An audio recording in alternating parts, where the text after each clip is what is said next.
On a chilly night, with snow falling from the sky, inside the grand castle of House Sorphel, Duke Sorphel, the head of the house, stands surrounded by his guards. Before him kneels his daughter, pleading desperately for mercy. Beside her is her brother, Ravi Sorphel, the Duke's second son, kneeling with ropes binding him, a smirk on his face.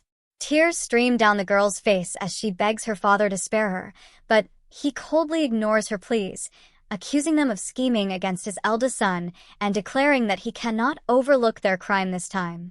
He gives the order for their execution. A man with heavy steps approaches them, Ludville Sorphel, the Duke's eldest son. Terrified, the girl cries out his name, pleading with Ludville, swearing she wasn't trying to kill him, and begging for her life. Ludville ignores her, unsheaths his sword, and raises it toward her. A loud slash fills the air. At this moment, our main character, Sia, jolts awake from this nightmare. Gasping for breath, she struggles to calm down, thinking bitterly that it was another horrible death today, though she feels slightly relieved it wasn't the guillotine this time. Turning to a lady present in the room, she asks, "What do you think, Granny?" Sia reflects on how she's come to understand seeing ghosts, but wonders why she's been having these dreams for the past 20 years. She questions the granny, who's a ghost herself, hoping she might have the answer. Sia has been able to see ghosts ever since her mother died when she was 5 years old. Some of these spirits had long tongues, some had heads split open, and others didn't even seem like they had ever been human. Despite their frightening appearances, Sia was never afraid. As long as she wasn't scared of them, it was very hard for the ghosts to harm her. At a film studio, Sia delivers a perfect take. As soon as the director calls cut, he approaches her, praising her performance and calling it amazing. Sia thanks him for the compliment. The director then asks how she manages to perform so perfectly in just one take, mentioning how easy it is to work with her. He adds that this is why Sia is Korea's top actress. Lee Sia, Korea's top actress and all-time superstar, extravagant nicknames born from the hard-earned acting career Sia began at the age of 14. Just then, Sia's co-worker Ji-hyun approaches her, calling out her name and thanking her for her help.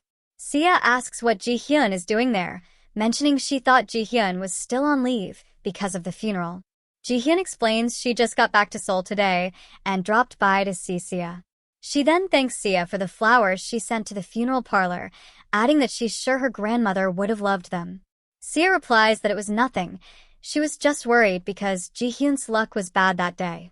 Ji-hyun then mentions hearing rumors about Sia being a really gifted psychic and says she still can't believe Sia knew about her grandmother's passing. Sia nervously brushes it off with a simple, "Oh, you know." In truth, Sia only helped because Ji-hyun's grandmother's ghost had shown up at her house, throwing a fit. Sia had been busy filming, but couldn't sleep for days because of the ghost, though she also did it because Ji-hyun is a longtime co-worker of hers. Ji-hyun then mentions that, following Sia's instructions, she dug under the persimmon tree behind her house. Sia, showing surprise, asks, "Really?" and wants to know what she found. Ji-hyun reveals there was a pot containing some money and a letter from her grandmother, stating it was her inheritance. Sia exclaims, "Whoa, that's crazy. What good luck," while silently thinking, "Good job, Ji-hyun. Your granny really made sure I knew about that." Ji-hyun's grandmother had been worried, seeing how hard Ji-hyun worked to take care of her siblings because of their terrible parents, and felt bad about leaving her behind. Sia then takes her leave, saying she's off to the green room. Ji-hyun wishes her good luck, telling her to break a leg and promising to make her prettier than ever tomorrow. On her way, Ji-hyun's grandmother's ghost thanks Sia for her help and hopes she'll keep looking after Ji-hyun. Sia turns back to check if Granny has finally left and says goodbye. Later in the green room, now that Sia has dealt with one problem, she feels exhausted and decides to take a nap before the next scene. She thinks she'll sleep well if she doesn't have that dream again, but wonders why she keeps having these dreams. Always about some girl dying in stupid ways, and as soon as the girl dies, Sia wakes up. Suddenly, a set of eyes flashes before her. Sia starts gasping, unable to wake up, and those eyes are looking straight at her. She repeats to herself that she has to wake up, urging herself on, until she finally jolts awake. Confused, Sia realizes something is different. The dream usually ends after she sees the girl's death through the girl's eyes, but this time she saw the girl's face. Sia concludes this is a bad sign. Without waiting, Sia leaves the green room, telling them she's going to the set, even though the makeup artist reminds her she still has another hour. Sia ignores this. As she heads to the set, she reflects that while she's never been scared of ghosts, those eyes, so full of sadness and resentment, gave her chills. Arriving early at the set, a man asks if she wants to go over the script. Sia accepts, takes the script, and reads through it.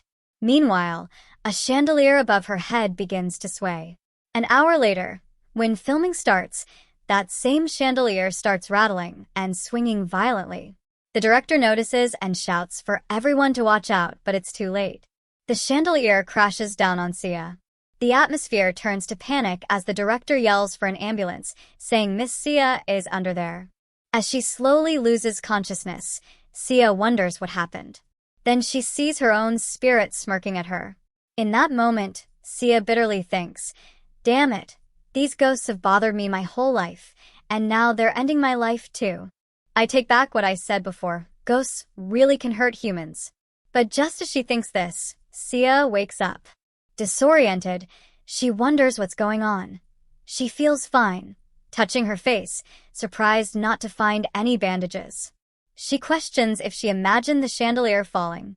Then, suddenly, she freezes, looking at the mirror in front of her. The face staring back at her, it's the face from all those dreams. Just then, someone clicks open the room's door and, approaching quickly, demands to know how many times he has to tell her to come to breakfast, asking if he's a joke to her. Sia recognizes the man. It's Ravi Sorphel. She just stares at him, silently wondering if this is another dream. Sia then realizes she's now in the body of Camilla Sorphel, daughter of Duke Sorphel. As Ravi tells her to hurry up, Sia, irritated, thinks to herself, who is he to boss me around? Well, this works out. There's something I've always wanted to do. This man, the second son of Duke Sorphel, had kept using Camilla in his schemes to kill his brother because of his inferiority complex. Sia has been dying to hit this guy. Without hesitation, she suddenly rushes over and smacks Ravi from behind, leaving him staggering and confused. Meanwhile, Sia silently curses at him. Sia thinks to herself, why did I hit Ravi, you ask? After 20 years of having these dreams, anyone would want to do the same. When Camilla and Ravi's mother remarried Duke Sorphel, Ravi became the Duke's second son. Though he had a gift for magic, it was nothing compared to the abilities of the eldest son, Ludville. Consumed by his inferiority complex, Ravi plotted Ludville's assassination and convinced his sister, Camilla, to help. Every time Sia saw Camilla die because of Ravi's schemes, it made her so furious she'd long wanted to smack him. Ravi, confused, asks Camilla why she hit him. Sia, smoothly switching into acting mode, quickly apologizes, saying, I'm so sorry, my dear brother. What have I done? She explains she must have thought she was still dreaming. Meanwhile, Sia internally laughs at Ravi, thinking, now what are you gonna do? What if I thought I was dreaming, huh? Ravi guesses she must have been half asleep, silently thinking there's no way his timid sister, who can't even stand up to the maids, would hit him on purpose, though he does wonder if Camilla was always this strong. Brushing it aside, he tells her to get dressed and come down, adding that he's late because of her. Sia silently mocks him, thinking, when have you ever cared about being late? Trying to leave a good impression on the Duke, huh? Yet no matter what, you still end up dying with Camilla in the end. On the way to the dining room, walking through the hallways, Sia wonders if she's still dreaming. In all her dreams, she had always seen through Camilla's eyes like this, but she'd never been able to act on her own will, like hitting Ravi. She begins to suspect this might have something to do with the ghost that looked like her. As she enters the dining room, Duke Sorphel is already there, waiting for Camilla and Ravi. Sia notices Ludville's empty seat and recalls this must be around the time when the rebellion broke out in the West. She remembers that when Ludville later returned as a conquering hero, it only fueled Ravi's feelings of inferiority even more. Sia thinks that if she can't wake up from this dream, she's in serious trouble. While glancing at Duke Sorphel, she remembers dying in front of those ice-cold eyes countless times and knows that if she doesn't do something, she already understands how this will end. Duke Sorphel tells them they're late. As Ravi begins to explain, Sia cuts him off, apologizing to the Duke herself, leaving Ravi confused. She explains she had trouble sleeping and is afraid she overslept. Duke Sorphel silently notes that Camilla usually never speaks during meals and senses something strange about her today. Just then, a maid arrives with the food, placing it before Camilla and saying, "Enjoy your meal, Lady Camilla." Sia thanks her. As the maid walks away, she lets out a quiet, scornful laugh. Sia remembers how Camilla was constantly harassed by the maids, even during meals. While cutting her meat, Sia silently warns the maid, "Laugh while you can, you mean thing. You won't be smiling for long." She wonders how they've sabotaged Camilla's meal this time, whether they've drenched it in salt or packed it with pepper again. Then, sweetly addressing the Duke as father, Sia says she feels terrible for delaying breakfast and offers him her steak, saying she's already cut it into perfect pieces for him. Ravi, baffled, wonders what Camilla is doing and assumes she's still half asleep. Duke Sorphel accepts the steak. The moment he takes a bite, he's shocked by the taste. Sia silently celebrates, thinking, "Good, the groundwork's laid. Now the real show starts."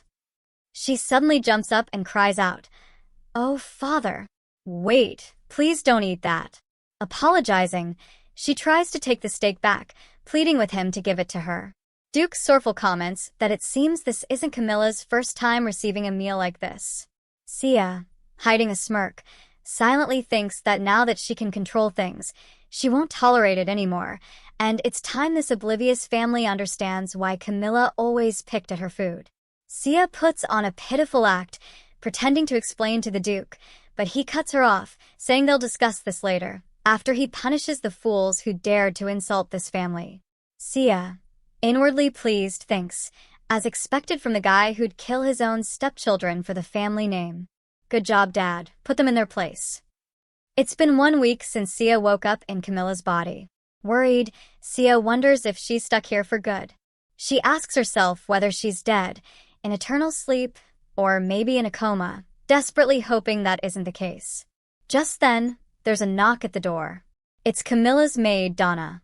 Donna asks if she's awake and expresses concern, saying she's heard that Camilla hasn't been eating lately. Sia replies that she doesn't have much of an appetite. She reflects that ever since the incident at breakfast a week ago, the Duke ordered the kitchen staff to treat her meals with more care. Naturally, the servants who had bullied Camilla were fired without pay. Now, Sia's only focus is finding a way to wake up from this dream.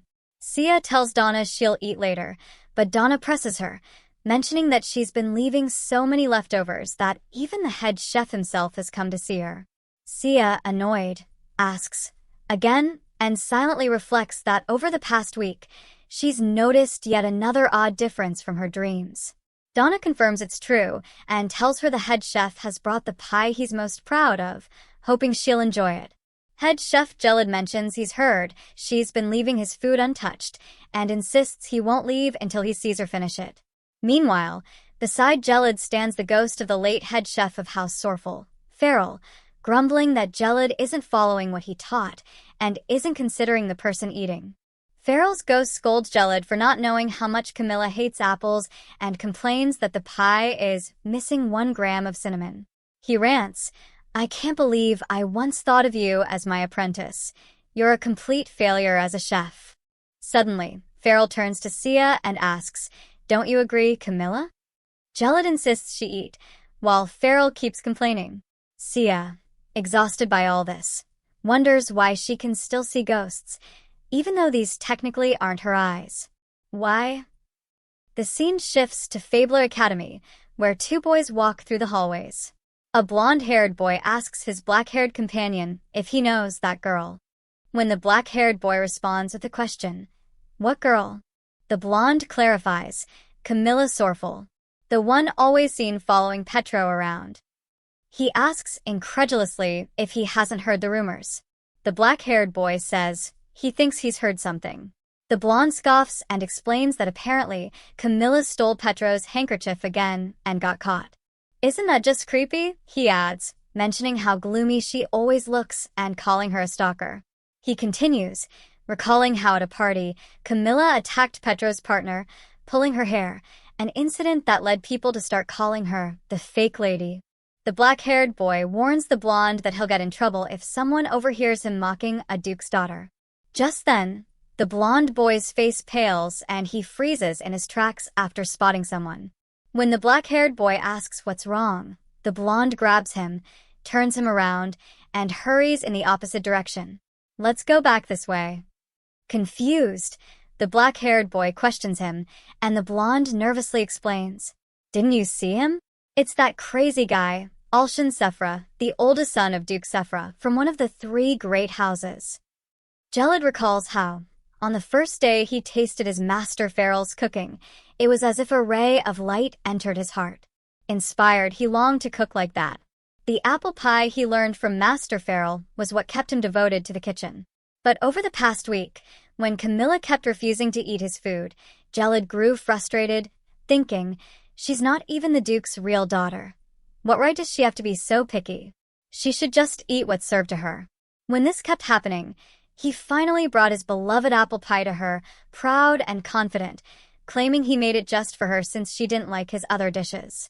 He silently thinks she ought to feel honored to eat one of his masterpieces.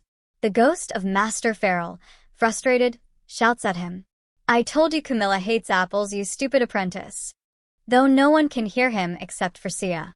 Sia, used to rude people from her days in the entertainment world, doesn't mind, but wonders what's up with this ghost who just won't stop yelling. Sia tells the head chef she'll try a bite of the pie. After tasting it, she calmly puts it down and says it's bad, and she doesn't want another bite. Gelid, shocked, asks if she even knows what she's eating. He's about to mention that it's a recipe passed down by the late head chef, but Sia cuts him off, pointing out that he used 1 gram less cinnamon, leaving him confused.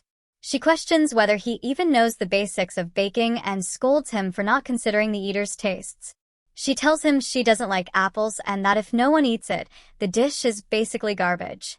Gelid is stunned. Those are the exact words Master Farrell used to say to him. Overwhelmed, he runs off, saying he'll be back. Sia waves him off cheerfully and turns to Farrell's ghost, telling him he can leave too. Farrell, startled, asks, Wait, did you just talk to me? Can you see me?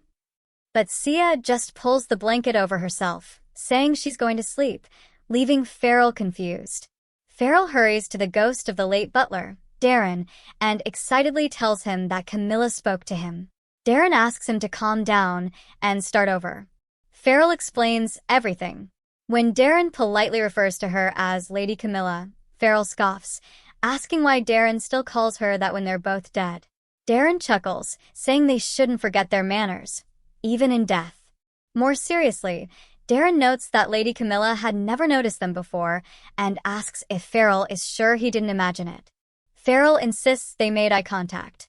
Darren says they'll keep an eye on her. After all, what else do they have but time? Farrell agrees. Darren then suggests a game of chess, and Farrell confidently says this time he's going to win. A few days later, while Farrell and Darren are watching over Camilla, Sia paces gloomily, mumbling that she's tried everything but still can't find a way back.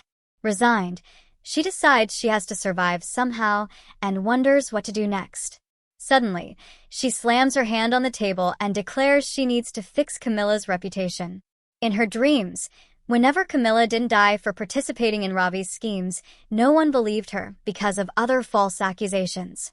Sia realizes she can't undo Camilla's past, so she should start by winning over Duke Sorphel.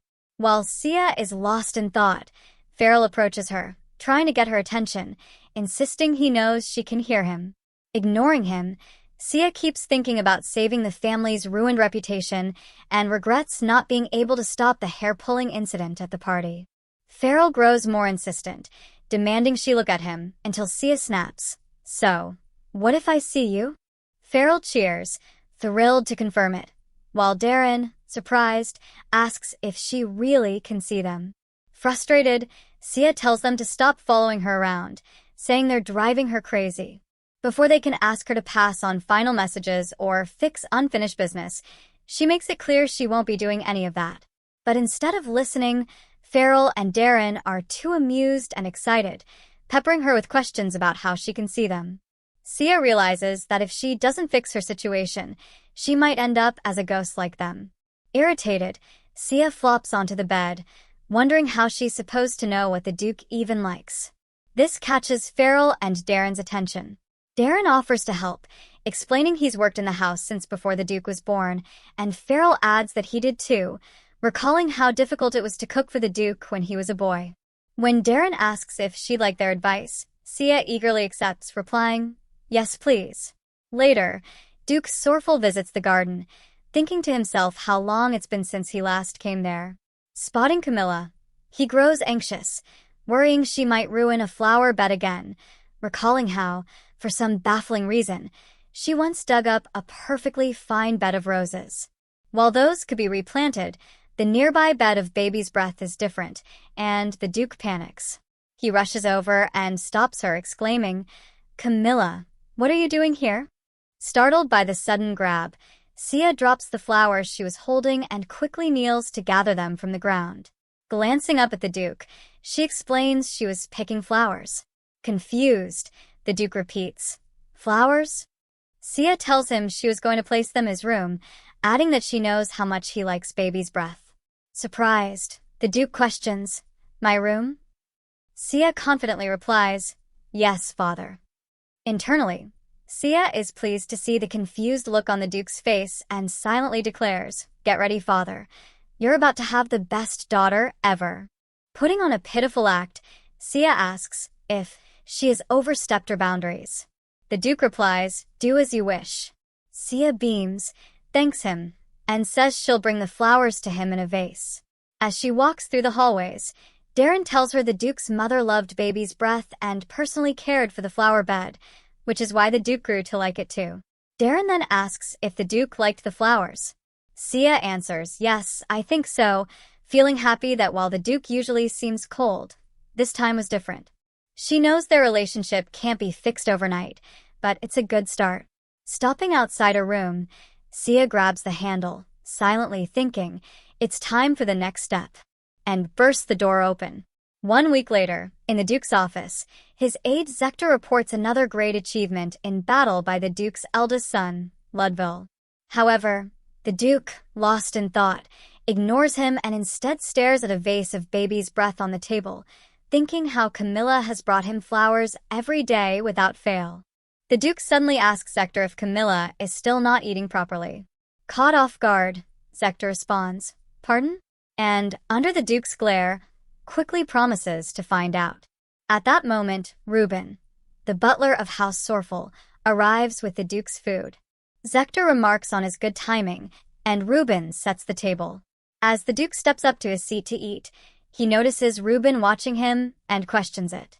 Reuben laughs it off, telling the Duke not to mind him. But when the Duke tastes the soup, he freezes. It's exactly how the late head chef Farrell used to make it, a taste he's missed for years. Surprised, he asks if Gelid finally managed to recreate Farrell's soup. Reuben replies that the head chef didn't make it. Stunned, the Duke asks he didn't? And Reuben reveals, "No, Your Grace, Lady Camilla made it." The Duke is shocked to learn that Camilla made this. In the kitchen, Gelid is equally stunned after tasting the soup Camilla made.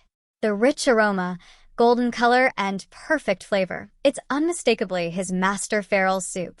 Silently, Gelid wonders how Camilla managed to recreate it. When Sia asks how the soup is, Gelid demands to know how she made it. Meanwhile, Master Farrell's ghost, present beside Gelid, laughs. Sia simply shrugs and, in her thoughts, reveals the truth. The reason she could perfectly recreate Farrell's soup is because Farrell himself made it. Ever since she could see and interact with ghosts in this world, she's also gained the ability to be possessed by them. Farrell had died before he could pass the recipe to Gelid, and now, through Sia, he was finally able to cook it again. Sia then calls out to Gelid, reminding him of their agreement. "What did you say you'd do if I made a dish you were happy with?" When Gelid exclaims, "Impossible!" In response, she replies with a menacing tone, "How long do I have to keep looking up at you? My neck's starting to hurt." Gelid, horrified, recalls when earlier Camilla had said she'd cook for him. He'd arrogantly thought she'd make some filthy commoner's dish and had proposed to bet, if her food pleased him, he'd kneel or do whatever she asked. Now, though deeply annoyed by his defeat, Gelid keeps his word. He kneels before Camilla and admits his loss. Later, Sia happily sips her tea, smiling to herself. Seeing this, the ghosts of Farrell and Darren grow uneasy. Darren asks if there's something she wants to say, and Farrell questions why she's smiling. Sia tells them they can go ahead and tell her now. When they respond with, "Tell you what?" Sia silently reflects on a truth she's learned after spending over 20 years with ghosts. They never help just out of kindness. She thanks them for helping her win the Duke's favor with the soup, the flowers, and everything else. Acknowledging how much she'll continue to need their support, Sia silently resolves that if she wants to survive and fix Camilla's terrible reputation, she can handle a few ghostly requests.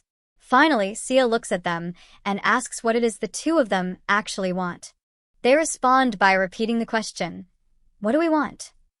Then burst into laughter. Sia flinches at their sudden reaction. Farrell answers that he only wants one thing, cooking. Sia, confused, repeats cooking and silently wonders if that means he wants food offerings or something.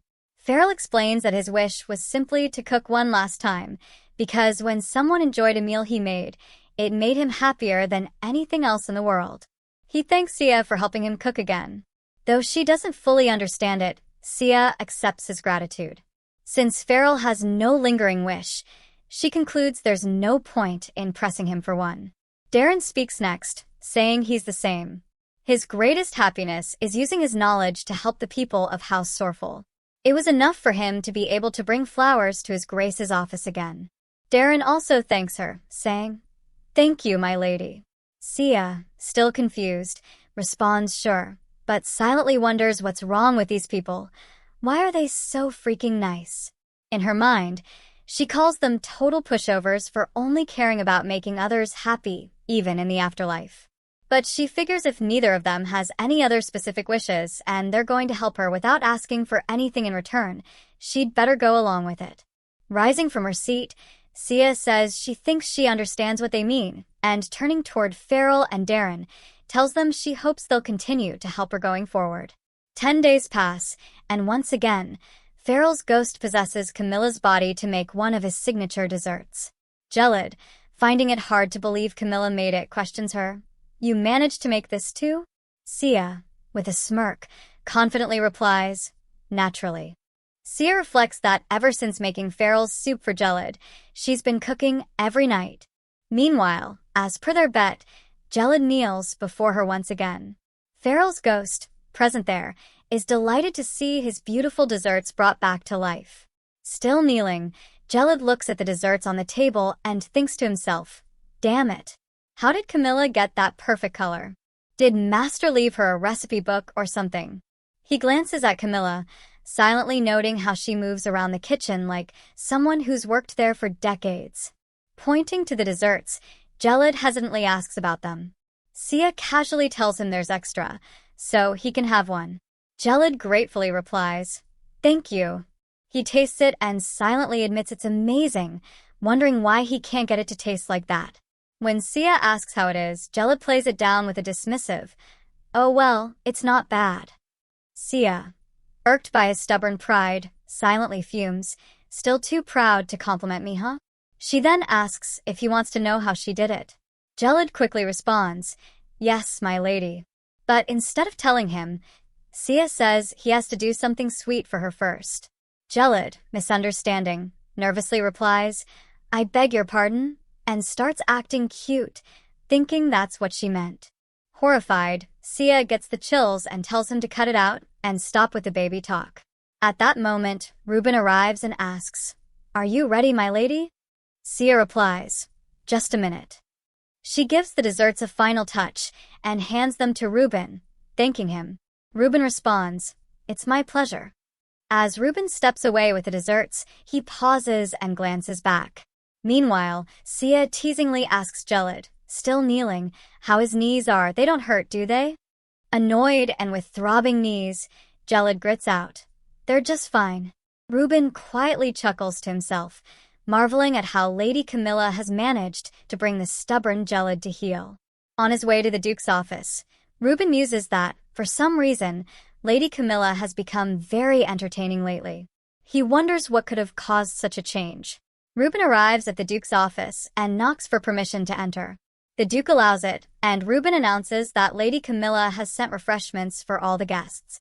One guest, impressed, asks if Lady Camilla made them herself, then tastes a dessert and exclaims how delicious it is, adding that he had no idea she was such a talented cook. Another guest, after tasting it, also expresses amazement. One of the guests turns to the Duke, saying, "You must be so proud, Your Grace." The Duke, visibly proud, replies that he told Camilla not to trouble herself, but she insisted. Another guest comments enviously that the Duke has such a thoughtful daughter, and the Duke agrees, indeed. Meanwhile, Ruben silently suspects that the Duke rescheduled this meeting just to show off Lady Camilla's cooking. At that moment, a younger guest, noticeably less composed than the others, comments how surprising it is, claiming he thought Lady Camilla was always causing problems. He adds that she must feel really guilty about the party incident if she's trying to make it up to the Duke with desserts. The other guests, alarmed by his bluntness, silently think, "Are you mad? Stop talking." Furious, the Duke glares at the young man and coldly reminds him that he claimed he couldn't drink wine. In that case, the Duke says he shouldn't have a dessert made with wine either. The guest stammers, "Me? Not at all. I love wine." But the Duke insists that he remembers the guest's dislike of wine. The Duke then declares he'd hate to see his daughter's dessert go to waste, so he'll eat it himself, ordering Ruben to bring it over. Ruben answers, "Yes, Your Grace," and promptly snatches the dessert from the guest's hand. The confused guest wonders to himself, "What did I do wrong?" Later, while walking through the hallways at night toward Camilla's room, Sia asks Farrell what they'll be making tomorrow. Farrell replies that he's created a special sauce and is thinking of drizzling it over some canapes. Sia eagerly asks whether they'll be sweet or savory. Just then, Sia notices Ravi hiding behind a pillar and questions what he's doing there. Startled, Ravi flinches, steps out from hiding, and after staring at Camilla for a while, demands to know what she thinks she's playing at. Sia replies that she isn't playing at anything, but Ravi presses, saying she's been playing chef in the kitchen every night and questions why she's suddenly doing all this. Sia answers that she's just making food and asks what's wrong with that.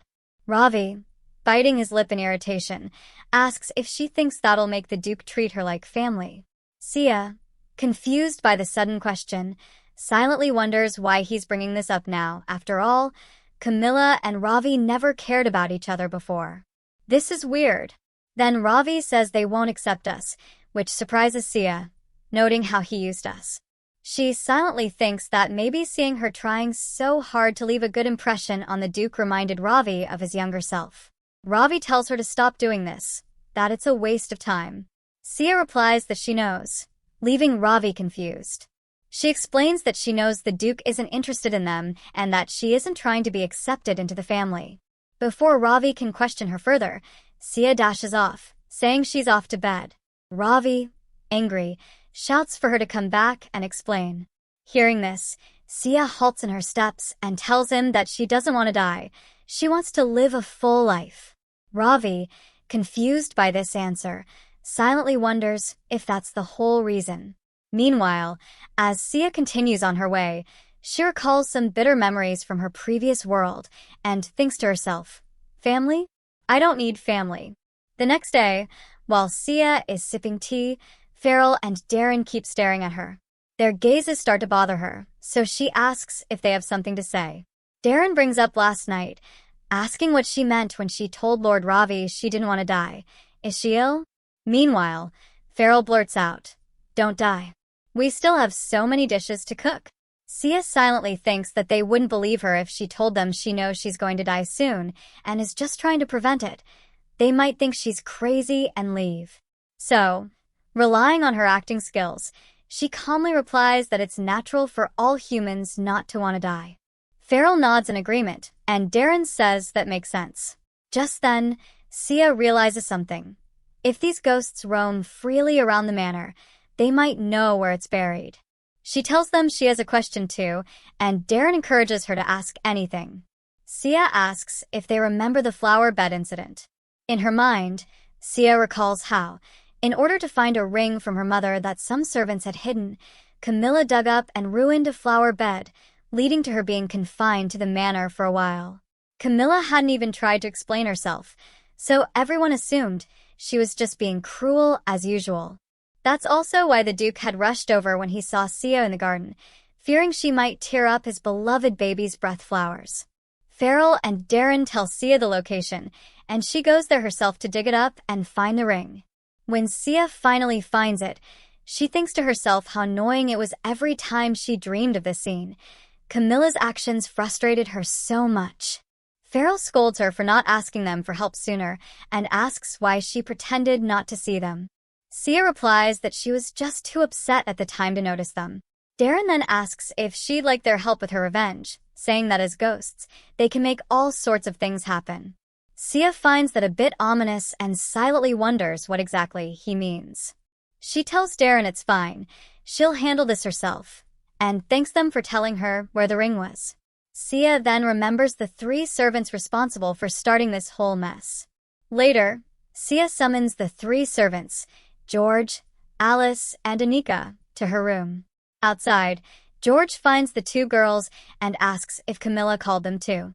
The girls are just as surprised to see George there. One of them, a brunette, groans and wonders why Camilla summoned them. The other girl speculates that now that Camilla's on good terms with His Grace, maybe she's going to scold them. The brunette laughs, joking she'll bet her earrings that Camilla's going to throw another tantrum and lose His Grace's favor again. The other girl agrees, laughing too. The brunette opens the door, and what they see inside terrifies them.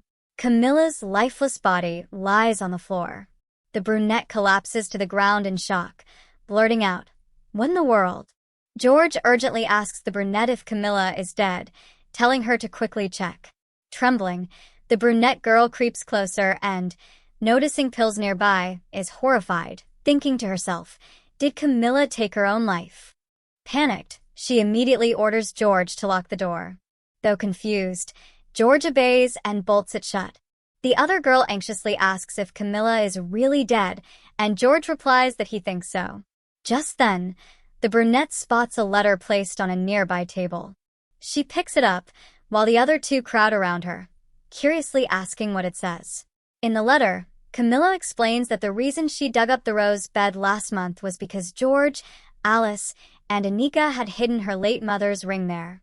She writes that as a lady of House Sorphel, she feels ashamed and bitter to have been mocked by her own servants, and asks her father to take revenge on her behalf. Terrified after reading it, the brunette exclaims, "Good God," and urgently tells the others they need to get rid of the letter. If His Grace ever saw it, they'd all be doomed. At that moment, Sia blinks open her eyes and coldly says, "You guys really trust your own luck, don't you?" Startled, the 3 of them turn pale. With a smirk, Sia taunts them, asking if they think they'll always be lucky enough to find the suicide note first. Their faces turn ashen with fear. The brunette gasps, "You're not dead. Are you a ghost?" Sia coolly questions whether her act was really that convincing. The brunette, shocked, blurts, "Act," and silently thinks, "Camilla's mocking us. How dare she?" Sia replies that it might not have been an act after all. The brunette, confused, asks what she means. Sia explains that since they know she's been visiting the kitchen every night, if she didn't show up at the usual time, someone would eventually find her dead here, with the note in hand. She adds if she fooled them, she can fool anyone else. The brunette accuses her of blackmailing them, but Sia calmly responds, "Blackmail? You only do that if you want something." Stepping closer menacingly, Sia says, "Would you blackmail a bug?" No, you'd just step on it. She continues, on that note, I can't deal with your buzzing anymore. So, what should I do with you? Terrified, the three drop to their knees, begging, please forgive us, my lady. We won't do it again. Sia responds, no, of course you won't. Then, beaming, she adds, you know what to do now, don't you? The brunette, confused, asks, sorry? Sia orders them to go out there and find the ring they stole from her. The brunette quickly replies, yes, right away, my lady. Still begging for forgiveness, the three of them rush out of the room. Sia lets out a deep sigh, saying they're finally gone. She admits that playing the villainess is great for stress relief, but so exhausting. Just then, Farrell and Darren appear, and Sia glances at them, asking, what? Darren comments that what she did was quite surprising, while Farrell says she really did look dead, questioning if that was seriously an act. Sia casually shrugs and replies that once, when she played a villainess, she even beat the female lead for an acting award. Farrell, confused, asks, acting what? And Darren wonders if awards like that even exist. Sia confidently confirms that they do. Then Darren points out that since she already recovered the ring, what did she mean when she told the servants to go find it? Sia slightly smiles and replies, isn't it only polite to give as much as you've received? Silently, she thinks that now those three can dig up an empty rose bed and get called crazy, just like Camilla was. Meanwhile, the three servants frantically dig up the rose bed, panicking. The brunette cries, why isn't it here? It's supposed to be right here. Where did it go? Silently, she thinks the ring's gone and wonders if one of the other two dug it up and sold it, but reasons that not even they would be that stupid. At that moment, Reuben appears and asks what they're doing. The three of them flinch and exclaim, Mr. Reuben. Later, when Reuben informs the Duke about the incident, the furious Duke slams the table, exclaiming, what? They stole Camilla's mother's ring. Reuben confirms it, explaining that Lady Camilla had dug up the garden to search for that very ring. The Duke sighs, frustrated, silently thinking that if Camilla had just told him, he wouldn't have been so angry, and wonders why she kept quiet. He orders Reuben to call for Camilla, and Reuben obeys. Left alone, the Duke reflects that it's natural for Camilla to be uncomfortable around her stepfather, especially given how he's treated her. But to think she was being mocked by the servants, what kind of life has his daughter been living in his household? Just then, Sia knocks and enters, asking if he called for her. Silently, she wonders what now. Did Ravi stir up trouble again? She's still busy dealing with those servants. The Duke, however, asks about her mother's ring, why she didn't tell him about losing it, or explain everything to him. Sia is caught off guard by the sudden question, wondering why he looks so upset when he'd never believed Camilla before. Looking genuinely regretful, the Duke says she should have told him. Sia silently questions whether he's actually feeling guilty. She reflects on how she's watched this man order Camilla's death many times, turning his back coldly, and while she's made things a little better recently, they're not close enough for this kind of tenderness. Slipping into her acting mode, Sia responds gently, saying she knew he was busy with work and didn't want to trouble him further. She apologizes for trying to handle it on her own and failing. The Duke, visibly guilty, slams the table, telling her not to apologize. It's not her fault. He begins, the one who should apologize is, but stops mid-sentence and instead asks her to promise to come to him first if anything bad happens in the future. Stunned by his affectionate tone, Sia thinks to herself, what's this? He's looking at me with such affection? I just wanted him to like me enough not to kill me, but what if he makes it harder for me to run away now? Later, in Camilla's room, Sia carefully studies a map of the Empire. Farrell asks what she's doing, and she replies she's looking at a map and wondering where to go when she does a runner. Farrell, puzzled, asks what do a runner means. Sia brushes it off, getting lost in thought, silently wishing she could resolve everything without having to flee, but she knows life doesn't always work out that way. Ravi might still cause problems, and she can't afford to lower her guard. She reminds herself that soon Ludville Sorphel, Camilla's older brother and the Duke's eldest son, will return. And when he does, things are going to change. She needs to be ready. Just then, Camilla's maid, Donna, enters and informs Sia that the Duke has requested her presence for tea. Sia responds, "Tea? All right." She reflects that the Duke keeps inviting her for tea lately, which probably means he's started to like her, and she can't complain about that. Getting up, she silently thinks, all right, off to tea time. When Sia arrives at the Duke's office, she finds Ravi there and wonders why he's present, since he's not the type to insist on having tea together. Ravi greets her warmly, saying, "You're here. Please have a seat." Sia thanks him, but silently grumbles that it wouldn't hurt him to be this nice when they're alone. As she sits down, Sia notices Ravi seems to be in a good mood and wonders what happened.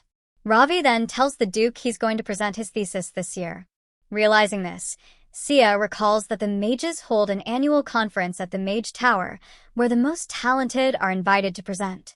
Since Ravi's been selected, it means he's among the elite, so that's why he's grinning, Sia thinks. While Ravi starts to invite the Duke to attend his presentation, Sia remembers that something's about to happen that'll interrupt him, and sure enough, the Duke's aide, Zector, bursts into the room with big news. There's been a great victory. Lord Ludville found and wiped out the rebels' hideout, having come up with the plan himself. The Duke springs from his seat, thrilled, asking if it's true. Zector confirms it, adding that the report has already reached the Emperor, who has personally written Ludville a letter of praise. The Duke, overjoyed, laughs heartily, while Zector says they all knew Ludville would succeed. Meanwhile, Ravi, whose moment was interrupted, looks downcast. Sia notices and silently thinks, what did Ravi expect? He has the worst luck. She remembers, too, that to add insult to injury, the Duke will hold a victory party on the same day as his presentation. Ravi excuses himself, despite the Duke asking him to stay, claiming he just remembered something urgent. Sia also asks to be excused. The Duke agrees, saying he'll see them later, as he and Zector discuss holding a festival to celebrate Ludville's return. Walking through the halls behind Ravi, Sia feels worried for him. Ravi, meanwhile, seethes inside, thinking he didn't spend all this time on research just to be overlooked, wishing now that he'd studied battle magic too. At that moment, Sia speaks up, saying he's pretty impressive.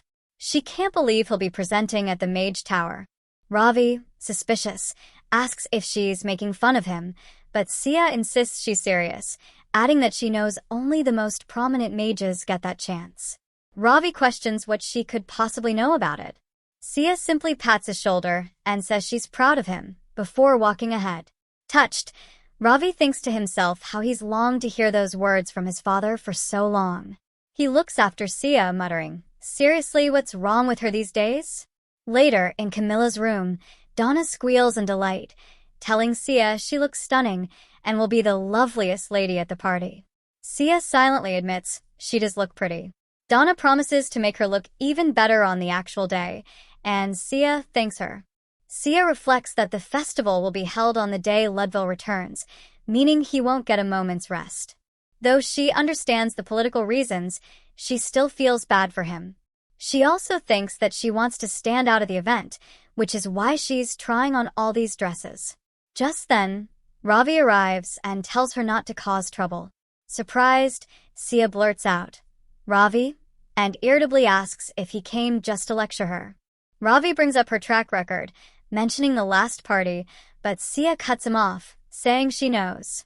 Startled, Ravi asks, "Huh?" and Sia repeats that she knows, even demonstrating how she pulled the girl's hair at that party with impressive control. Ravi silently wonders why Camilla's so confident now. Normally, she wouldn't even be able to admit to her mistakes. He suspects something is definitely off about her. Sia then asks Ravi if he's had his clothes tailored yet. Thinking she means for the party, Ravi says there's no way he's going. But Sia clarifies she's asking about his presentation. Ravi's eyes widen in surprise. Trying to brush it off, he tells her to forget it, but silently thinks how strange it is that she remembered. Why does it even matter if Camilla remembers my presentation? He wonders. Sia murmurs that if he doesn't wear the right thing, people will talk. Ravi scoffs, saying no one cares about clothes, and tells her not to embarrass herself at the party. Sia replies that she knows, and reenacts the hair-pulling incident again. Annoyed, Ravi thinks to himself, "Why do I even bother?" On the day of his presentation, as Ravi walks through the streets of the Empire, everything is busy and bustling. He realizes that even outside the manor, they're holding a festival to celebrate Ludville's victory, and everyone is only talking about Ludville. Though it stings, Ravi clenches his palm and reminds himself not to let it bother him. After all, he's made it this far without any help from his family.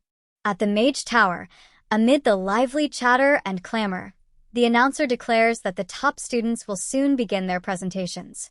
Ravi stands alone in a corner when a guy named Guile approaches with a smirk and greets him. Ravi wonders why Guile is suddenly acting so friendly. Guile asks if he's ready for today, and Ravi replies more or less.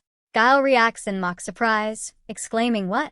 The pride of the Mage Tower is only more or less prepared. Confused, Ravi questions what Guile's trying to say. Just then, Guile's family members call out to him, encouraging him and saying they're sure he'll do well and that they're excited to hear his speech. Guile thanks them. He then glances at Ravi and casually asks if any of his family members are coming. The sudden question catches Ravi off guard. With a snicker, Guile adds, "Don't tell me no one's coming?" Most families wouldn't miss this for the world. Biting his lip in anger, Ravi realizes this was Guile's real reason for coming over. He tells Guile it doesn't concern him. Guile responds, "It doesn't?" But then says that as his friend, he feels so bad for Ravi. He then cruelly adds that since the real son of Duke Sorphel is back, no one cares about the fake one. The remark leaves Ravi visibly upset and silent for a moment. Then, Ravi glares at Guile, steps toward him with heavy steps, and swings his hand. Guile flinches, thinking Ravi is about to hit him. But instead, Ravi pats Guile's shoulder and coolly asks, "Is that all you've got? Bragging about your family?" Guile, confused, says, "What?" Leaning closer, Ravi whispers that he's heard the teachers really helped Guile out with his thesis and mocks him, saying, "Money's pretty great, huh? Keep your family close, since you don't have a single other thing to brag about, you moron."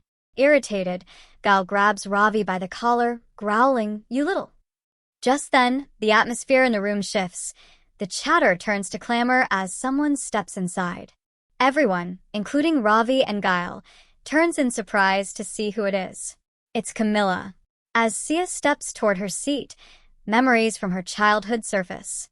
In one, little Sia is eating alone in the yard while two neighbor ladies watch from a distance.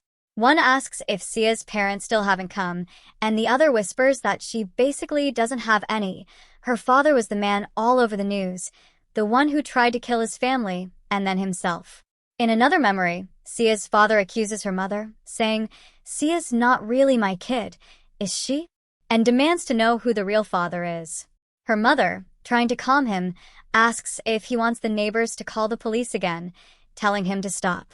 But filled with rage, he shouts that if Sia were really his daughter, how could he hate her this much? Little Sia stands outside the door, overhearing everything. Whenever Sia saw Ravi and Camilla, she was reminded of her own lonely past. There was a time when no one noticed or loved her either, though at least Camilla had Donna's kindness. As Sia takes her seat now, she quietly thinks that if she hadn't become an actor and grown beloved by the nation, she might have suffered just as much as Ravi and Camilla. And that's why she's here, at Ravi's presentation. Just then, the announcer calls for the next speaker. Ravi, who's up next, turns toward the announcer and responds, "All right." Sia, watching, thinks to herself that while she's still mad at Ravi for using Camilla, she can't help but worry about him being alone in his own family, just like she once was. Silently, she tells Ravi she's always been rooting for him, hoping he won't get distracted by worthless people. She reminds herself she's watched Ravi and Camilla for over 20 years, so surely she's allowed to intervene this much. After Ravi finishes his presentation, he approaches Sia and pointedly asks why she came and why she looks like that. Though Ravi inwardly admits it was satisfying to see Guile get upset earlier, he wonders since when Camilla cared this much about her appearance, everything about her feels different. Sia simply replies that she doesn't know why she came. Ravi, confused, says, "What?"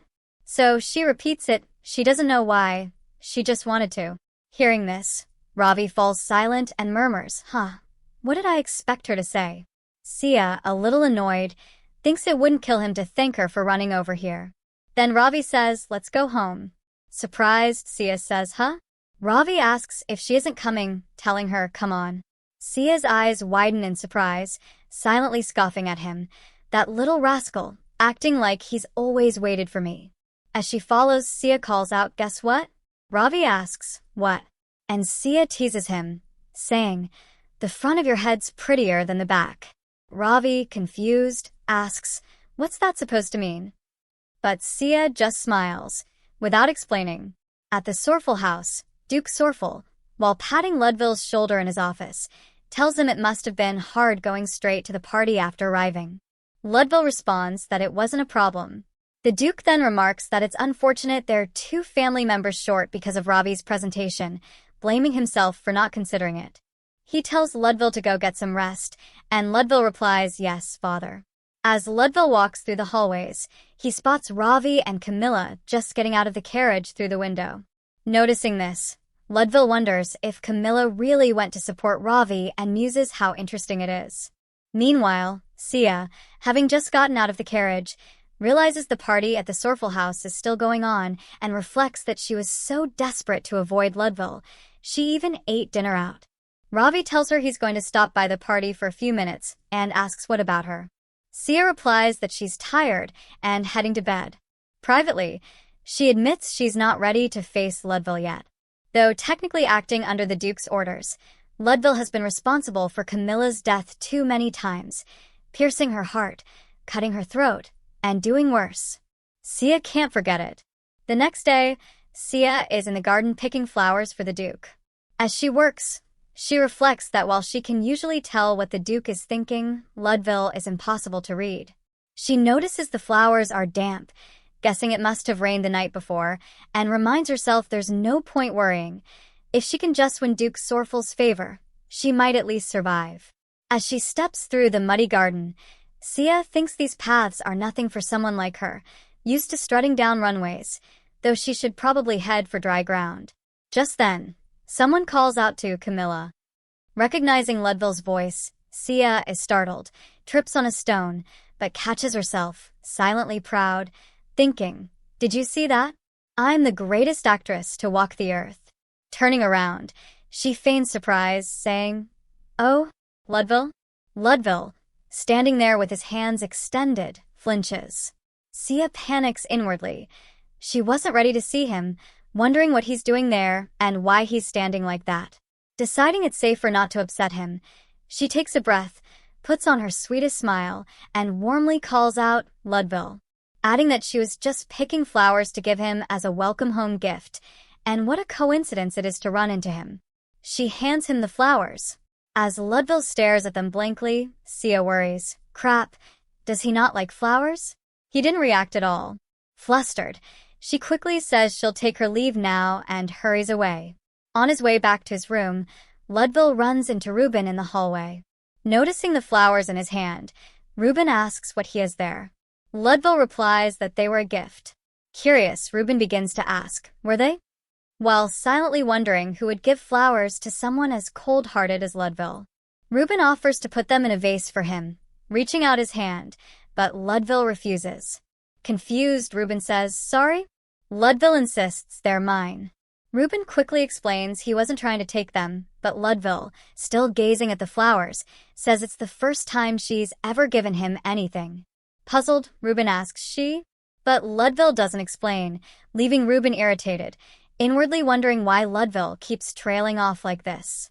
Ludville then walks away, saying he's going to his room. Reuben replies, "Yes, my lord." As he goes, Ludville grins to himself, thinking how Camilla has never smiled like that or called his name so affectionately before. Later, at the dining table with the whole Sorphel family gathered, Sia feels like she's going to lose her mind. Now that Ludville is here, even Ravi is quiet, and she can't stop guessing what they're all thinking. If she gets indigestion, it'll be their fault. When the maid serves food to Sia, Ludville eyes it and suddenly asks Camilla to trade meals. Surprised, Sia blurts, huh? And silently frets over why her steak looks bigger, inwardly begging him not to take her food, but Ludville trades anyway, leaving Sia irritated. The Duke then asks Ravi how his presentation went. Ravi brightens at the question. The Duke apologizes for not paying more attention, but Ravi reassures him it went well. Sia, surprised, wonders why the Duke's suddenly asking about Ravi when she expected he'd just go on about Ludville today. Next, the Duke addresses Camilla, reminding her the new semester is starting soon. Sia, caught off guard, blurts, huh?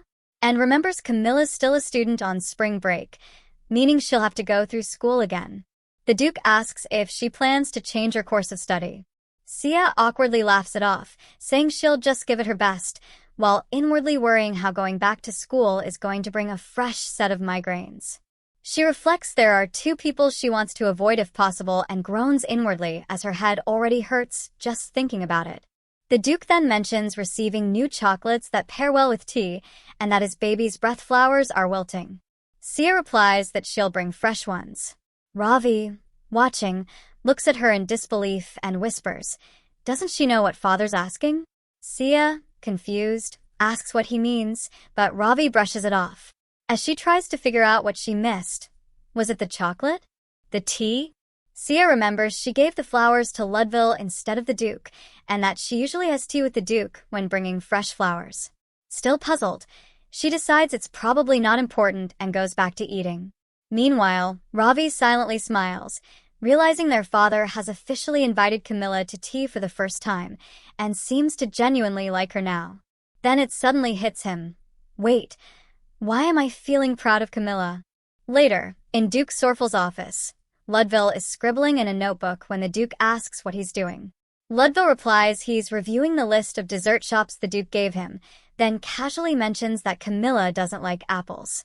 Surprised, the Duke asks how he knows that, but Ludville only faintly smiles without answering. Ludville then brings up having heard that some maids were tampering with Camilla's food and asks his father how he dealt with them. After a brief pause, the Duke replies that he blacklisted them so they can never work again, neither in his land nor for any other noble family. Shifting the subject, the Duke tells Ludville that more importantly, it seems he failed again. Ludville apologizes, but the Duke reassures him it's not his fault. As Ludville reaches into his coat pocket and pulls out a pendant, the Duke asks if that means he couldn't find their divine beast again.